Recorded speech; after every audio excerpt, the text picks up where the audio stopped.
How to delete Telegram emoji. If you are looking to delete emojis on Telegram, here is what you need to know based on what you are trying to remove. Number 1 is delete recently used emojis, which is the history. Now go to Telegram application. Now simply open one of the chat just like this.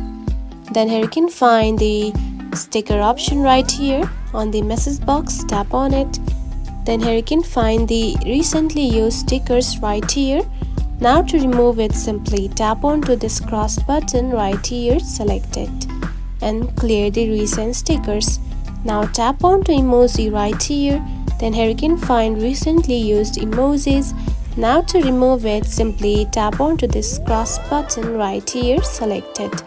Then simply clear recent emoji, just like this.